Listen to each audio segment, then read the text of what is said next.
Chúng mình yêu nhau thì mình cảm thấy không được trọn vẹn cho lắm. Bọn mình cãi nhau rất là nhiều. Thật sự cũng không biết là có nên tiếp tục hay không. Em làm vợ anh không? Mình hơi giận Đạt.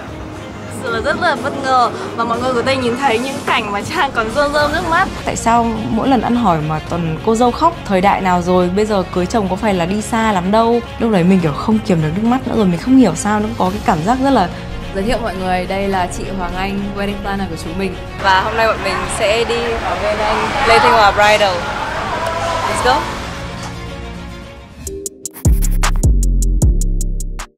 Mình và anh Đạt quen nhau vào ngày 31 tháng 12 năm 2016, đúng vào đêm giao thừa. Bên Nga có câu "Как встретишь Новый год, так и проведешь". Đón năm mới như nào thì cả năm nó cũng sẽ như vậy. Năm ý mình đón năm mới cùng anh Đạt, thế là bọn mình dính nhau đến bây giờ luôn. Thời điểm đấy thì mình còn đang đi học ở bên Nga và đã về Việt Nam với gia đình để đón Tết Tây. Mình thì không có nhiều bạn ở Việt Nam, đặc biệt là ở Nha Trang, nên khi về mình đã được một người bạn rủ đi chơi cho đỡ buồn. Đêm giao thừa thì mình có đi chơi cùng hội bạn thì tình cờ gặp được anh Đạt cũng đi chung nhóm bạn đấy luôn. Không hiểu định mệnh hay sao nhưng đúng hôm ý mình và anh Đạt lại ngồi cạnh nhau, nhưng vì đi đông nên không nói chuyện với nhau nhiều. Vài hôm sau thì mọi người lại hẹn nhau đi chơi, nhưng hôm ý bạn của mình lại có việc đột xuất nên đã nhờ anh Đạt tới đón mình. Từ lúc đấy thì mọi người đã biết rồi đấy.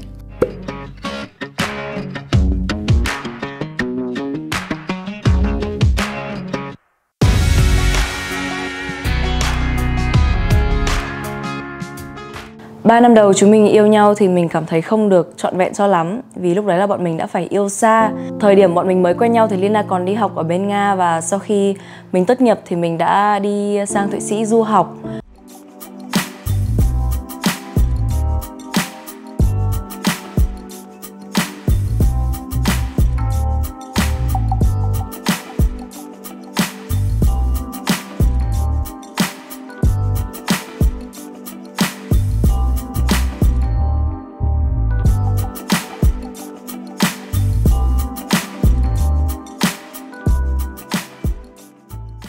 Yêu xa thì mình thấy rất là tủi thân, đặc biệt là khi có một người bận rộn và một người quá rảnh. Trong trường hợp của chúng mình thì mình là người rảnh hơn vì mình chỉ có đi học và mình về nhà thôi. Và nó cũng gây ra mình suy nghĩ quá vấn đề và bọn mình đã cãi nhau rất là nhiều về những cái chuyện thật sự không đáng để cãi nhau. Bọn mình lúc đấy còn bị lệch múi giờ nữa, lệch tầm 6 tiếng. Có nghĩa là Linda mới ngủ dậy đi học thì ở Việt Nam là đã buổi trưa. Còn mình đi học xong thì ở Việt Nam là đã tới giờ anh Đạt chuẩn bị đi ngủ rồi. Bọn mình thời điểm đấy thì cũng cố gắng gọi điện cho nhau nhiều, dành thời gian cho nhau. Mỗi lần mình được nghỉ đông hay là nghỉ hè thì mình sẽ về Việt Nam. Và khi có những kỳ thực tập thì mình sẽ chọn về Việt Nam thực tập để được gần anh Đạt. Nói chung là yêu xa đối với anh Đạt thì nó cũng không quan trọng lắm. Tại vì mình là đàn ông là mình phải cứng.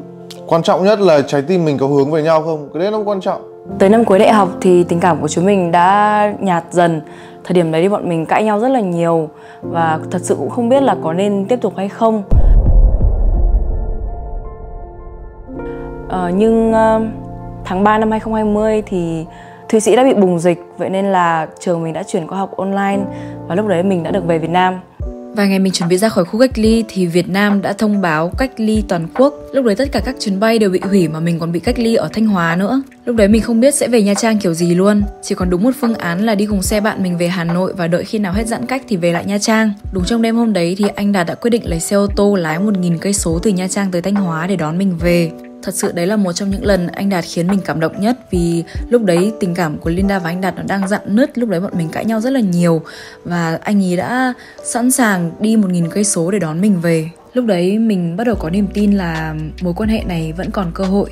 Lúc đấy thì khi biết là được về hẳn rồi, bọn mình lại có một cái hy vọng là bọn mình có thể chữa lành cái mối quan hệ đấy. Và thật sự là bọn mình cũng rất là biết ơn khi biết tới TikTok. Người ta nói nếu mà muốn có một mối quan hệ bền vững ấy, thì nên phát triển cùng nhau. Đối với chúng mình, khi lúc mà bọn mình bắt đầu làm kênh TikTok, khi lúc mà bắt đầu quay cùng nhau thì mối quan hệ của chúng mình đã đi lên rất là nhiều. Bọn mình xây dựng một cái gì đó cùng nhau, bọn mình bắt đầu hiểu nhau hơn, bắt đầu gắn bó nhau hơn. Và dần dần cái lửa trong mối quan hệ của mình đã quay trở lại. Có những lúc bọn mình giận nhau nhưng mà hôm ý là phải quay một cái video hoặc là quay một cái quảng cáo thì bọn mình vẫn phải quay. Và tự nhiên sau mỗi lần quay bọn mình lại tự nhiên hết giận nhau và bắt đầu làm lành luôn. Và 4 tháng trước mình đã cầu hôn Linda vào ngày sinh nhật của mình.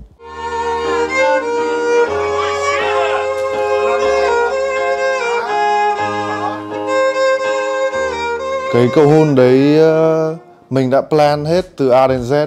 Bình thường thì những cái gì mình hay plan thì hay có Linda. Nhưng mà hôm đấy mình phải plan hết, mình phải giấu, mình phải làm nó thật bí mật, mình phải làm nó thật surprise. Mình phải tìm những thời điểm mà Linda đi ra ngoài hoặc là đi gặp bạn bè và mình tranh thủ lấy cái thời gian đấy mình đi plan mọi thứ. Thật ra là anh và em cũng yêu nhau rất là lâu rồi, yêu 6 năm, chắc là mọi người cũng đợi ngày này rất là lâu rồi, em cũng đợi rất là lâu rồi. Anh muốn nói lời cảm ơn cho em là em đã đi cùng anh suốt quãng đường này. Mình đi với nhau từ lúc mình chưa có gì, chưa ai biết anh em mình là ai, đúng không? Và bây giờ mình có rất là nhiều thứ, bây giờ mình làm được rất là nhiều thứ. Anh phải cảm ơn em điều đấy. Với cảm ơn em là cái phút lúc mình khó khăn thì em vẫn ở cùng với anh. Ví dụ như mình vào Sài Gòn, hai tay trắng không có gì, bây giờ mình làm được hết rồi. Em làm vợ anh không? Nói chung là mình nghĩ thì cầu hôn đấy nó rất là thành công. Mọi người rất là bất ngờ. Vào ngày đấy là ngày sinh nhật của mình và mọi người không ai đều biết là mình sẽ làm cầu hôn. Mình hơi giận Đạt. Mình hơi giận Đạt. Có hai lý do. Lý do thứ nhất là tới đây Đạt không kể với mình. Mình có hơi bất ngờ. Đấy, lý do thứ hai là bởi vì mình cũng chưa có vợ và mình cũng chưa cầu hôn ấy. Thì cũng nó tạo cho một cái áp lực lớn cho mình. Đấy. Trong hội mình cũng chỉ tầm dưới 5 người con trai và cũng 70% gần như là thằng nào cũng có vợ hết rồi. Cứ mỗi năm một thằng lấy vợ là nó áp lực nó đặt lên vai mình nó nặng.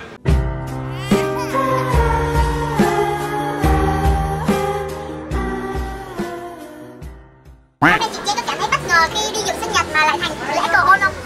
Thật ra ấy là Trang biết rồi.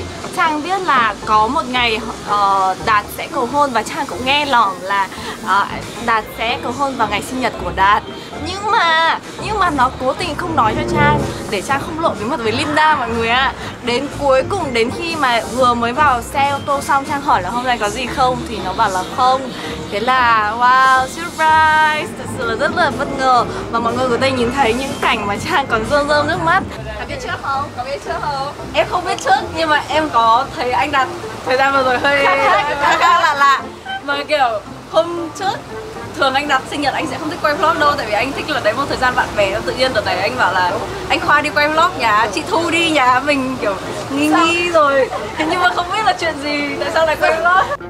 Và lý do mình đã cầu hôn Linda sau 6 năm. Chị đã nghĩ tới việc kết hôn chưa? Chưa. Em vẫn trẻ.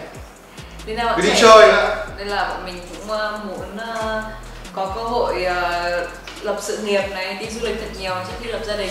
Với lại bây giờ đang dịch ấy nên là cũng chưa rõ có cưới không? Cái lý do đầu tiên là Linda còn rất là trẻ. Lúc mình cầu hôn Linda, lúc đấy Linda chỉ có mỗi 22 tuổi. Nên mình muốn Linda được trải nghiệm nhiều hơn trước khi bước vào cuộc sống hôn nhân, cũng như có ý định có con.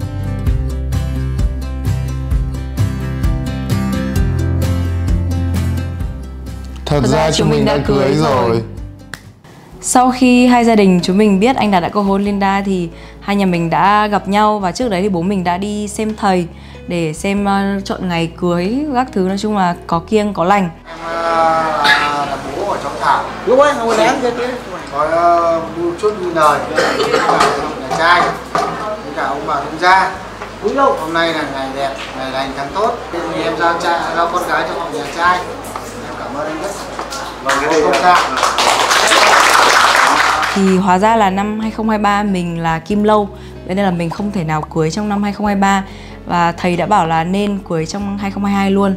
Mà lúc đấy thì chỉ còn 2 tháng tới cuối năm.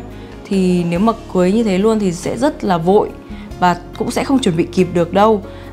Vậy nên là bọn mình đã quyết định làm ăn hỏi lấy ngày. Thời điểm đấy thì bọn mình chốt ăn hỏi lấy ngày tầm... Vừa chốt xong thì 1 tuần sau là phải ăn hỏi lấy ngày rồi.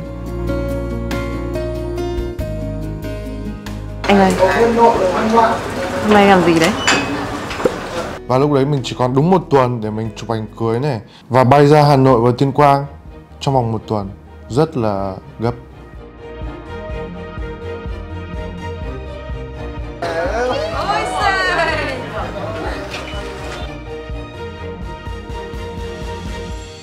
Hồi xưa ấy, những lần mà mình đi ăn hỏi những người bạn bè của mình cứ thắc mắc tại sao mỗi lần ăn hỏi mà toàn cô dâu khóc. Kiểu thời đại nào rồi, bây giờ cưới chồng có phải là đi xa lắm đâu, vẫn kiểu gặp được bố mẹ đẻ mà. Xong tới lúc mà mình ăn hỏi thì lúc đấy mình kiểu không kiềm được nước mắt nữa rồi. Mình không hiểu sao nó có cái cảm giác rất là kiểu buồn mà nói chung không tả được bằng lời nói luôn. Và đấy, cứ hồi xưa cứ thắc mắc xong mấy cô dâu khác khóc, mà thật sự là tới lượt mình rồi mình cũng khóc luôn. Mình đã quyết định tổ chức đám cưới vào 25 tháng 3 ở Nha Trang. Lý do là mình đã đi coi ngày và thấy ngày đấy là đẹp nhất đối với chúng mình. Tháng 3 là một cái tháng đẹp nhất ở Nha Trang. Nó cũng không bị mưa và nó cũng không bị nóng quá. Thì mình thấy tổ chức vào tháng đấy là hợp lý. Và sau Tết mình còn đúng 2 tháng. Và việc đầu tiên mình phải làm là tìm wedding planner. Điều đầu tiên chúng mình làm sau khi chốt là sẽ thuê wedding planner là bọn mình đã lên những cái group trên Facebook, group liên quan tới tổ chức sự kiện, và bọn mình đã làm một cái bài post là chúng mình đang tìm wedding planner cho đám cưới từng này người, vào địa điểm ở đâu. Thì sau khi nhận được rất là nhiều phản hồi, bọn mình đã set lịch phỏng vấn từng bên. Khi chúng mình chọn wedding planner thì có một số tiêu chí như sau. Tiêu chí đầu tiên là năm kinh nghiệm. Trên thị trường, giá của wedding planner sẽ phụ thuộc vào năm kinh nghiệm. Nếu planner mới làm thì giá sẽ rẻ hơn, nhưng mà họ lại ít kinh nghiệm hơn thì chưa chắc đã mang lại được kết quả mong muốn. Yếu tố thứ hai là feedback và review từ khách hàng trước đây.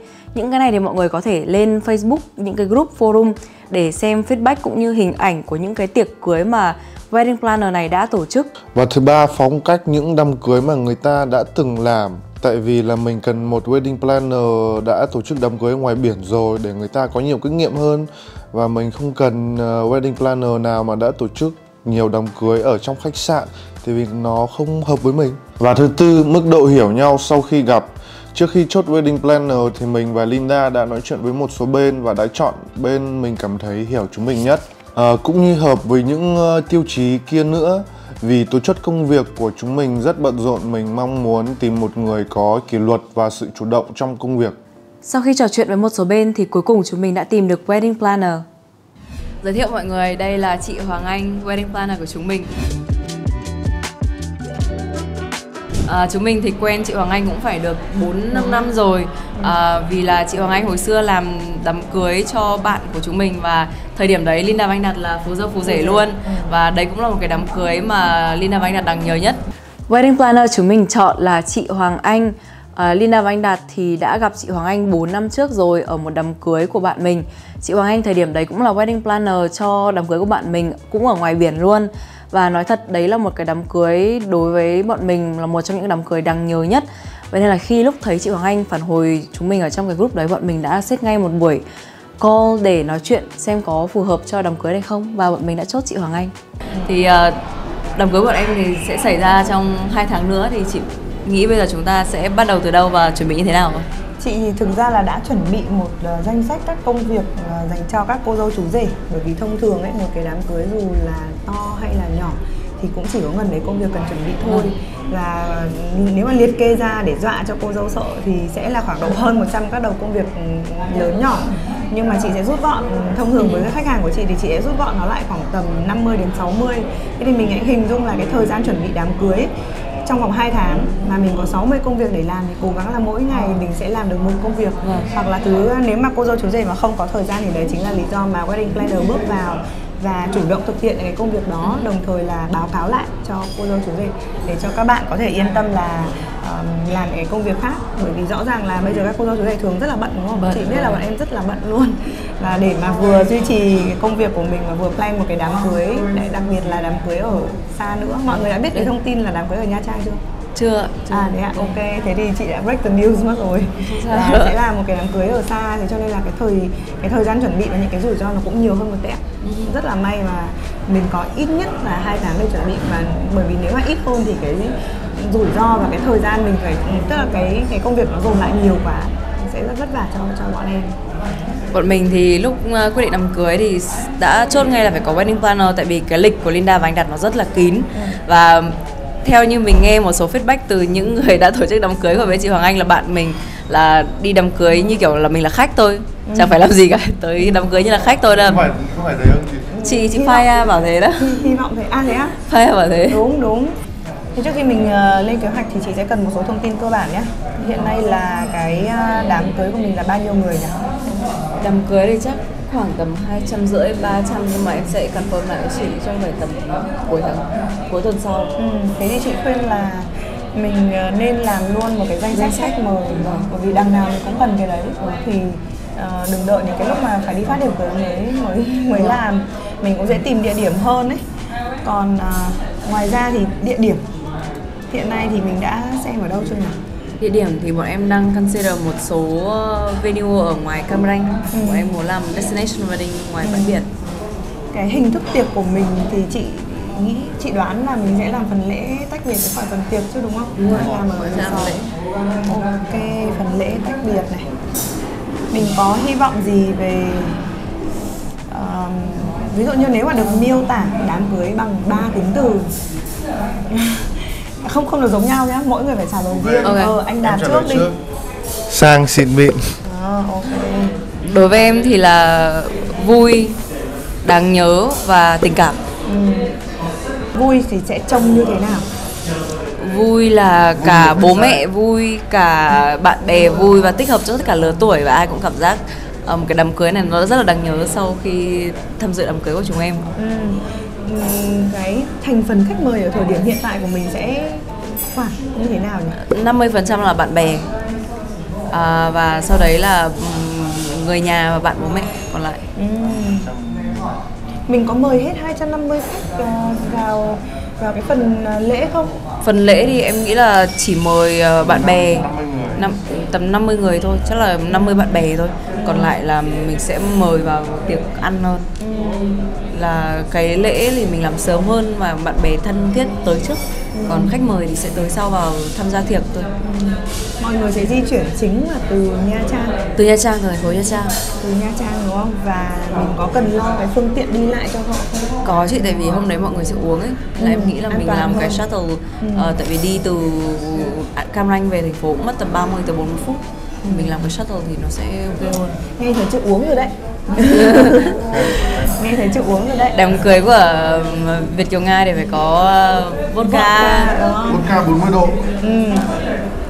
Sau khi chốt được wedding planner rồi thì điều tiếp theo mình làm là tìm đơn vị làm váy cưới. Hello Nam Trung anh em. Hello mọi người, hôm nay là ngày đầu tiên chúng mình sẽ đi thử váy cưới. Thật ra là bọn mình đợt này sẽ đặt thiết kế, nhưng mà để chọn được ra cái mẫu mình thích ý, thì mình sẽ phải đi thử tất cả các loại váy cưới và để xem form váy cưới nào sẽ hợp chúng mình nhất. Và hôm nay bọn mình sẽ đi ở bên anh Lê Thanh Hòa Bridal. Let's go. Let's go.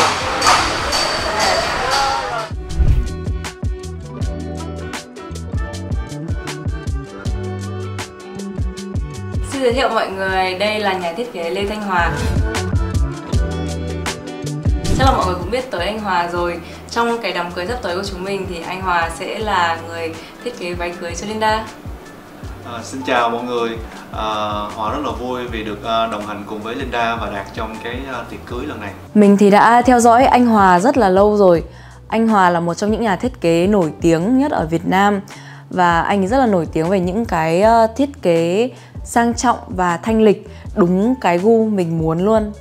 Trước khi chọn váy thiết kế thì anh Hòa đã bảo mình qua một buổi để thử tất cả loại váy của bên anh ý, để xem form váy nào hợp với người mình nhất.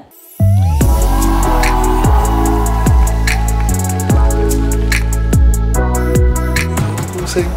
Mang cái này lên nhìn tôn dáng đẹp. Em thích không? Em thích mấy cái ở trên nó kiểu asymmetric, nó không đều. Em thích. Tiêu chí của anh Đạt đơn giản lắm, chỉ cần không hở thôi. Tiêu chí đơn giản.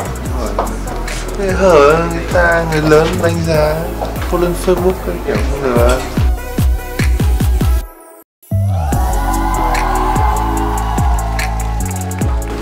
Anh thấy sao?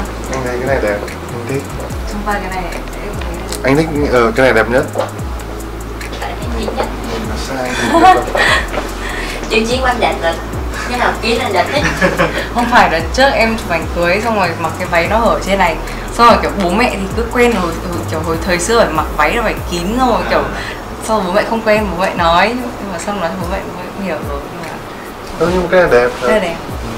Trông nó sang mà kiểu nó vẫn rất là quyến rũ á, nhưng mà nó có cái nét cổ điển á, trông nó rất là hợp với em luôn. Nghe đúng là giống kiểu princess, trông như trong phim, trong phim này.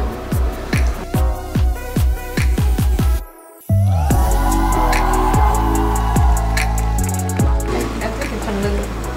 Lưng đằng sau á. Phần lưng chụp hình thì đẹp. Anh thấy phần trước anh nó hơi kín đúng không? Đây là bị kín quá rồi.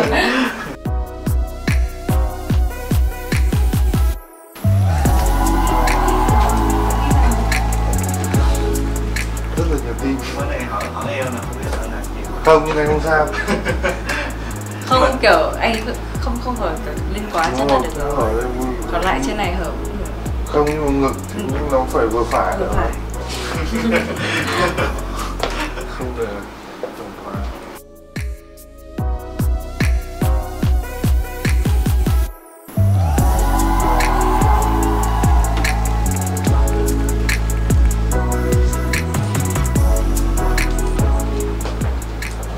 Ơi công chúa quá luôn. Kiểu em thích mấy cái đơn giản hơn. Này công chúa. Kiểu đeo cái này lên công chúa nữa. Trước đấy mà em chưa đeo cái này mà. Đúng rồi.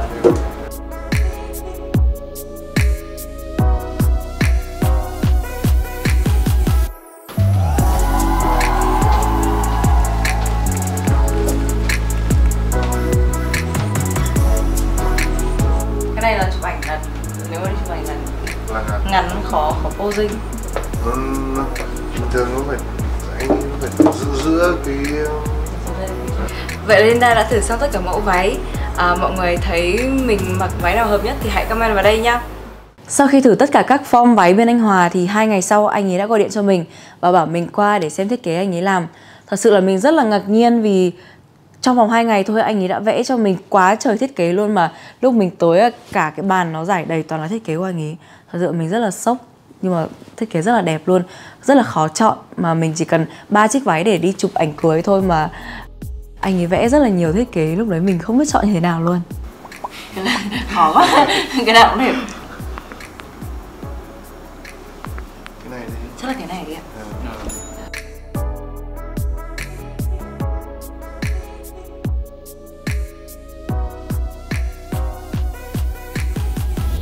Đây là bộ váy đầu tiên bọn mình sẽ mặc khi lên Đà Lạt chụp. Cảm nhận đầu tiên của mình thì nó rất là nặng. Mình không nghĩ là nó sẽ nặng như thế này. Như kiểu bây giờ đi lại như kiểu tập gym ấy, không hiểu đi work nữa thì nó như thế nào. Này ekip siêu nhiệt tình luôn mọi người. Anh Đạt không có đồ mặc là bạn Dũng phải đưa quần bò cho, xong rồi phải đưa luôn cả đôi giày của bạn Dũng luôn. Đưa cả tất luôn cho dùng này. Em ngủ hơn tiếng, gần tiếng rưỡi. Nhưng mà lúc đấy mệt, lúc đấy kiểu nó khó chịu rồi, bắt đầu cáu rồi, tại vì là kiểu Vi, quay đốt bia xin à Vi. Ai biểu chị làm bông hoa làm gì? Ôi rồi sao? Bay đi. Bay đi chưa? Rồi, quay lại. Đấy.